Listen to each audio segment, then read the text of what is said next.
ሶሻል ሚዲያ መጠቀም ችሎ መሸጥና መለወጥ አልችልም የሚል ሰው በራሱ ጊዜ እየቀለደ ነው። የግድ ካምፓኒ ሊኖርህ አይገባው።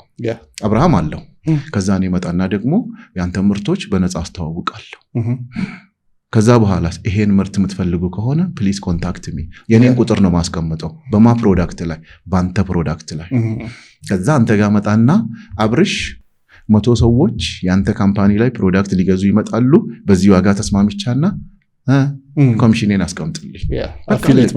አፊሊየት ማርኬቲንግ ምን ዓለም የደላሎች ናት። ኤግዛክትሊ ደልል ራስህ ሞር ቪዚብል በሆንክ ቁጥር ሰዎች አይን ውስጥ ትገባለህ።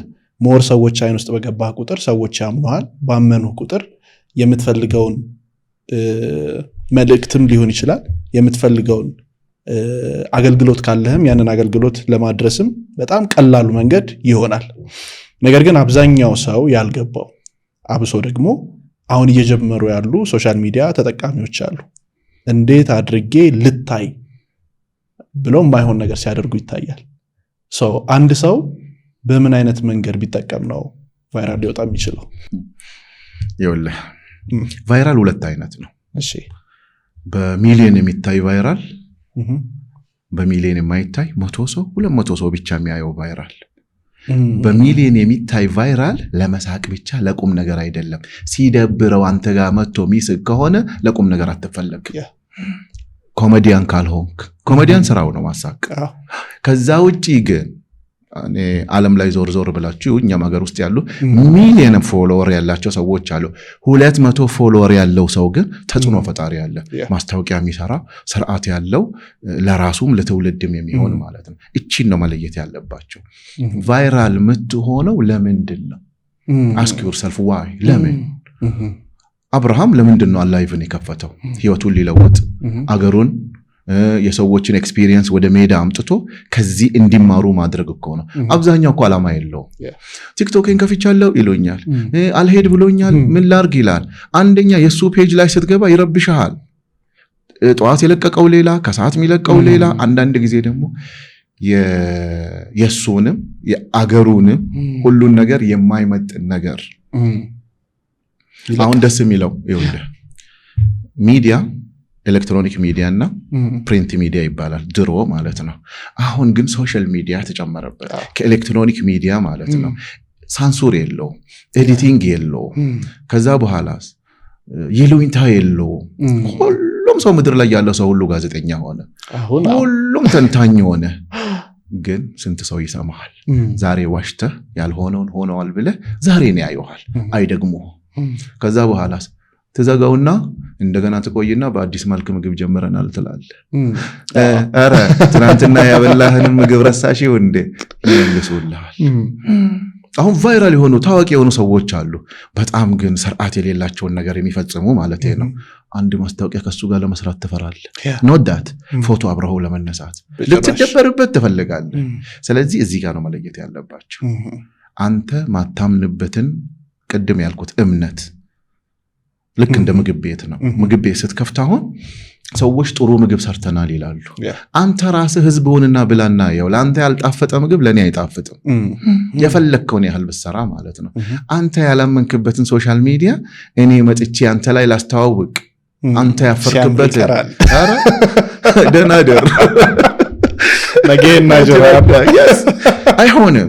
በጣም የሚገርመው የማይታወቁ ሰዎች ናቸው እኮ አሁን ሶሻል ሚዲያ ላይ የምናውቃቸው ቁም ነገር ያላቸው ተክደም ብዙ ወጣቶች አሉ። አሁን በዩቲዩብ በሚሸጡ እቃዎች አሁን ጎበዝ ልጆች አሉ።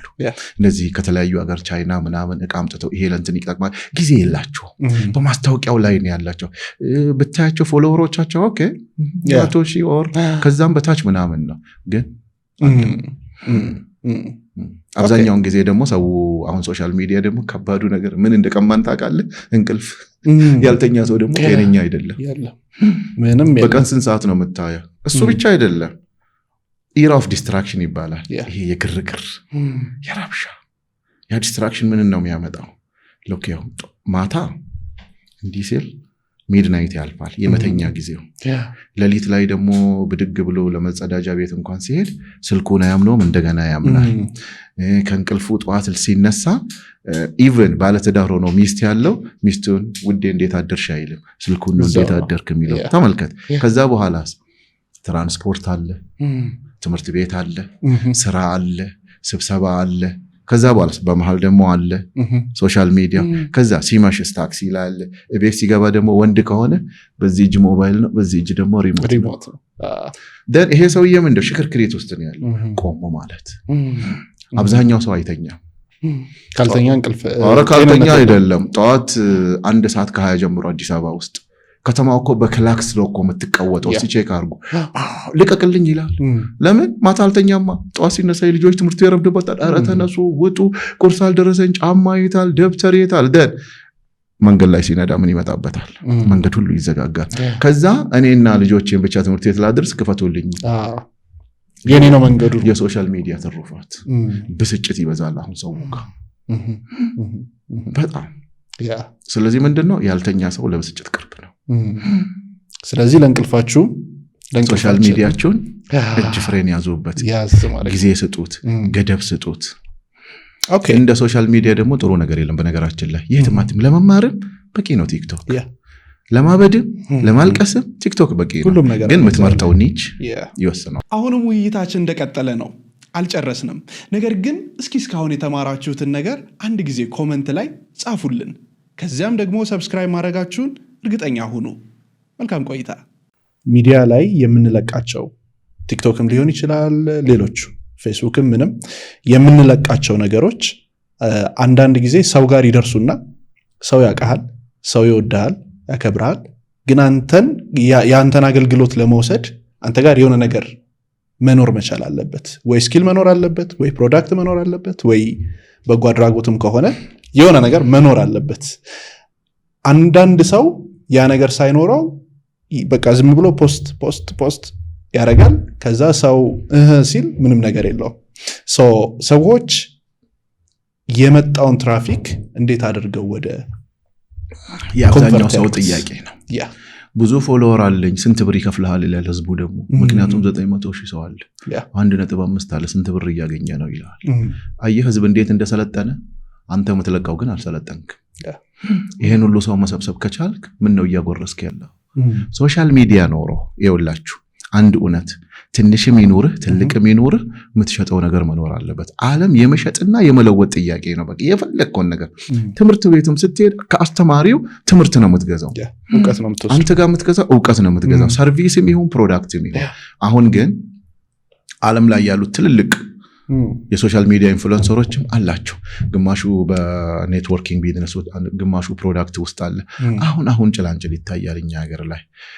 ፕሮዳክት እንኳን ባይኖራቸው አምባሳደርነት፣ ብዙ ትራፊክ ስላላቸው አምባሳደርነት፣ እሱ የማንቂያ ደወል ነው። አምባሳደርነት ጥሩ ነው፣ ፕሮዳክት ጨምርበት። ፊርማ ካለቀስ ያልቃል፣ ሁሉም ነገር ፌድ ያደርጋል። ኤቭሪቲንግ ማቹሪቲ አለው። ቫሊዩ ካልጨመርክበት እንደ ቡና ነው። ጥሬ ቡና አለ፣ ከበሰለ በኋላ አለ፣ ከዛ በኋላ ይቆላል፣ ይፈጫል፣ ከዛ በኋላ የታሸገ ትሸጣለህ፣ ለሀገር ውስጥ ትሸጣለህ፣ ለውጭ ትሸጣለህ። ፕሮሰስ ነው። ሶሻል ሚዲያ እንደዛ ነው የሚፈልገው። ፕሮዳክት ነው።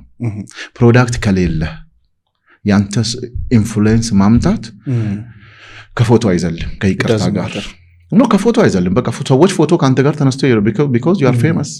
ከዛ በኋላ ወደ ቤት ስትገባ ግን ኪስህ ባዶ ነው። ስለዚህ ቆም ብለህ አስብ። ምን ተአማኒነት ያለው ፕሮዳክት፣ ምን አይነት ፕሮዳክት የምትሸጠው የምትለውጠው። ለምሳሌ ምንም የለህም የሚሸጥ ነገር። ለምሳሌ ብዙ ካምፓኒ ያላቸው ሰዎች አሉ።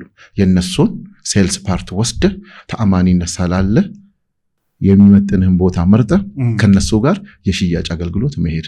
ትልቁ ዓለም ላይ ያለው ስራ ሴልስ ነው። እኛ ሀገር ላይ እንደሚባለው ደላላ ሲባል እኮ የሆነች መንሰጣት ትርጉም አለ። ዓለም የደላላ ናት። ጎበዝና ቆንጆ ደላላ ሁን። የግድ ፕሮዳክት ሊኖርህ አይገባም። ከሰዎች ጋር ውል ተፈራረምና በአንተ ምክንያት ፕሮዳክታቸውን ሽጥ። የግድ ፋብሪካ ማቋቋም የለብህ። ቢኖርህ መልካም ነው። ቢኖርህማ ጎበዝ ነህ። ቢኖርህ የራስህን ትሸጣለህ። አሁን አንዳንድ ትምህርት ላይ የሚሰሩ ቴክኖሎጂ ላይ የሚሰሩ ሞጁሎች የሚሸጡ እንደዚህ አሉ። ለምሳሌ እኛ አሁን ኢለርኒንግ አለ ከምናስተዋውቀው ሌላ፣ ከማሰለጥነው ኢንተርፕረነርሺፕ ላይ ፐርሰናል ዴቨሎፕመንት ላይ ከማሰለጥነው ሌላ ኢለርኒንግ አለ። በተለያዩ ቴክኖሎጂዎች እናስተምራለን። ምክንያቱም ተአማኒነቱ ማህበረሰብ ውስጥ አለ። ከዛ በኋላ ወደዚህ ስናመጣ ምንድነው እኛ የምናስተምረው ነገር ደግሞ ምስክርነቱ አለ። ከኛ ጋር የወጡ ልጆች የተወሰነ ዶላር ሲያገኙ፣ የተወሰነ ዩሮ ሲያገኙ፣ ስለዚህ ምንድነው የሚሸጥ ነገር አለ ማለት ነው።